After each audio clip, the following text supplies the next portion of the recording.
session 4 starts with the next word. It takes focus. All right, so what does that mean? It means I need to major on the majors. That means I need to serve in the area of my greatest giftedness. You need to serve in the area of your greatest giftedness. We've talked a lot about other people and their gifting and making sure they're in the right place. You need to make sure you're in the right place. Look at Exodus 18:22.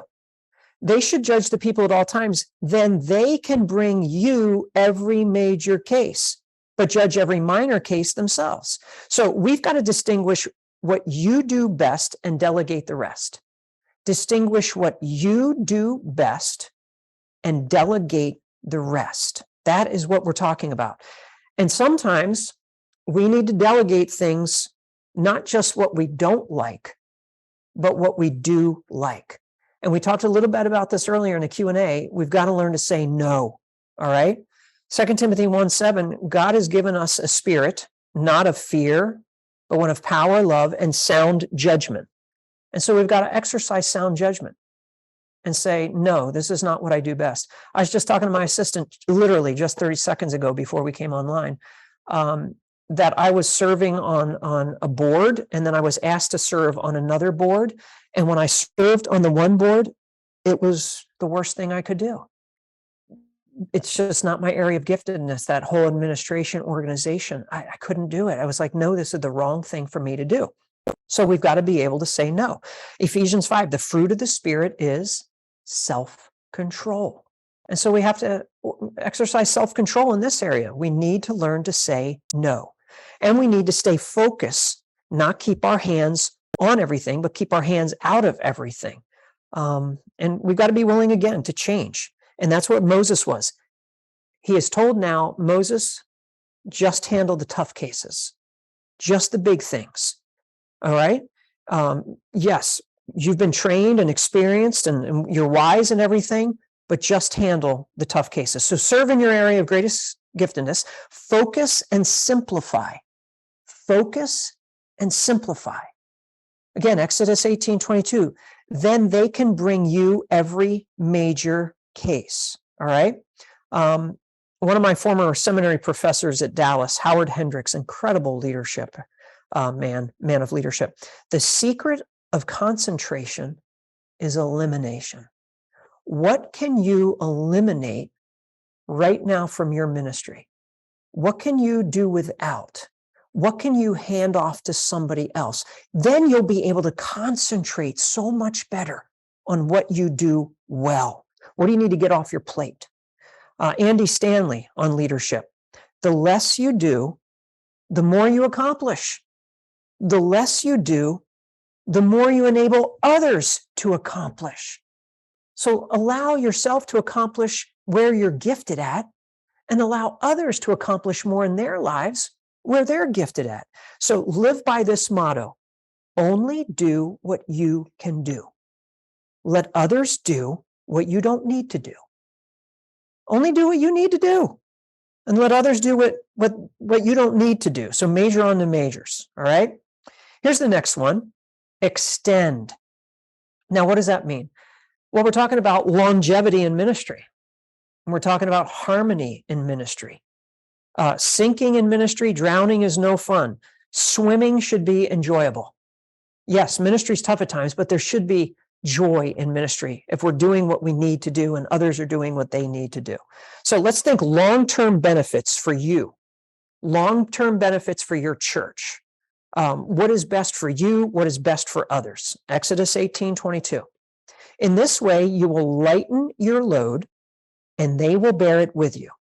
If you do this, and God so directs you, you will be able to endure, and also all these people will be able to go home satisfied.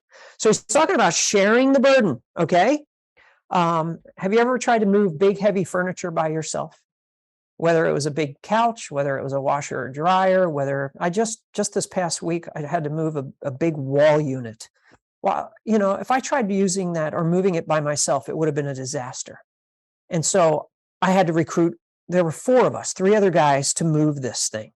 It's so much easier to move ministry forward with other people. It's hard on us to move ministry forward by ourselves. And it's going to hurt us. It's going to hurt us emotionally. It's just going to hurt. It's going to hurt us spiritually. We're not doing what we should be doing. So share the burden and lengthen your leadership. Look at verse 23. If you do this. So you have a decision to make, Moses. You have a decision to make, ministry leader. I have a decision to make. Are you going to choose to do this? That's what we have to come down to. And he says, if you do, as God so directs, you will be able to endure. So I just want to encourage you, stop moving ministry furniture by yourself. Stop doing it. Get other people around you. You're just frustrating yourself. You just want to quit at times. You're hurting yourself. You're wearing yourself out. Remember again, Ecclesiastes 9, we saw it earlier. 2 are better than 1 because they have a good reward for their efforts. Get another person. For if either of them falls, his companion will lift him up. A pity the one who falls without another to lift him up. A cord of 3 strands is not easily broken. So let's start sharing the burden in ministry, guys. Let's start sharing it. And we're going to stick around longer and we're going to be healthier for it. Here's another part. Keep the peace. Look at verse 23. And also, these people will be able to go home satisfied. Can I tell you something about poor leaders? Poor leaders frustrate people. They do. Poor leadership frustrates people. It's kind of like, do you want a satisfied customer or not if you're in a business? Poor leadership is going to lead to unsatisfied customers. It's like going to a restaurant. If you go to a restaurant and there's not enough servers, there are not enough waiters, and food is sitting around and it's getting cold, and nobody is there to refill your drinks. It's frustrating. Nobody likes to do that. How do people feel about our churches? How do people feel about the ministries we're in? Is there a lack of what's going on to really meet the needs of the people? We need to recruit. We need to get some more people. And I think there's too many frustrated families. There's too many frustrated attenders. We have too many frustrated first-time guests, too many frustrated members in our ministries. Ministry needs not being met. People falling through the crack. Moses is sitting around all day. The people are standing around all day. Remember the Division of Motor Vehicles. It's the DMV. Businesses are short-staffed. Churches are short-staffed, so to speak. So involve more people. And more needs will be met, more problems will be solved, more people will be reached and taken care of, and there'll be more harmony. There'll be more harmony within your ministry and within your church. And there'll be more harmony within your marriage and your family, because the stress and the pressure will be relieved from you, and you'll be working smarter, not harder. And here's the next one. Just do it. Just do it. Make the changes. And look what Moses does. Look at chapter 18, verse 24. Moses listened to his father-in-law, did everything he said. Moses chose able men from all Israel, made them leaders over the people as commanders of thousands, hundreds, fifties, and tens. They judged the people at all times. They would bring the hard cases to Moses. They would judge every minor case themselves. Moses let his father-in-law go, and he journeyed onto his own land. Man, talk about it was worth it. It was worth it for Moses to take the time. It was worth it for Moses to spend the energy. It will be worth it for you, and it will be worth it for me if we take the time to follow these leadership principles. And if we spend the energy, it will be worth it, and we will be grateful.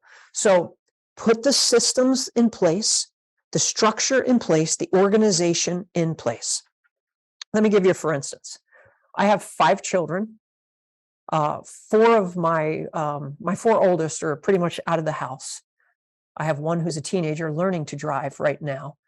And I remember when all the kids were in the house and different keys for different cars. And well, it's so frustrating when one car is parked behind another car, and then you're running around the house looking for the keys to that car. And is it in their bedroom? Is it in another kid's bedroom? No, you know what we did? We came up with a system right by the kitchen. We have a key rack, and all the keys are on the rack. We have structure in place. We have organization for the keys. And so now we're not running around all over the place. Structure helps, not only in a home with your cars, but in your ministry and in your church. And there's no more frustration or less frustration. So I just want to encourage you, don't make excuses. Don't procrastinate on this.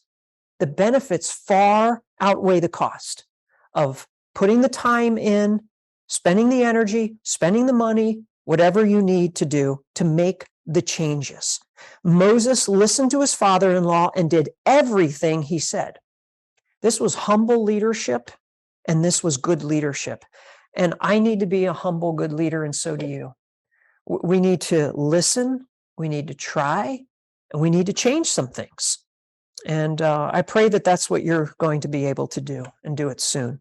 And again, Moses could have said, nope, I've led 2 million people. I don't need to listen to you. I've met with God on Mount Sinai. I'm going to meet with him, get the 10 commandments and 10 plagues I was a part of. I don't need, no. He listened to somebody else, be willing to listen. And he chose the men, it says, and delegated the responsibilities, and they did their job. You've heard it said, teamwork makes the dream work. And then what happened? Moses waved goodbye. Verse 27. Let his father-in-law go, journeyed on his own. Talk about a great visit. Talk about a life-changing visit, a ministry-changing visit. No more drowning. No more sinking. Moses is now swimming. And that's my prayer for you. My prayer is you are going to swim in your ministry, and that God is just going to help you improve your technique. And we have help for those overwhelmed in ministry, don't we? For each and every one of us, when our all doesn't seem to be good enough. And what have we learned today? Let's see what we've learned. We've learned to listen to outside objective opinions. We've learned everything shouldn't revolve around us, that there's always room for improvement, to stop trying to do it all alone. We've learned to educate ourselves and others, to delegate, meaning divide and conquer, and to empower, let leaders lead. We've learned to focus, to major on the majors, and to extend. It extends our longevity and harmony, and to just do it, to make the changes.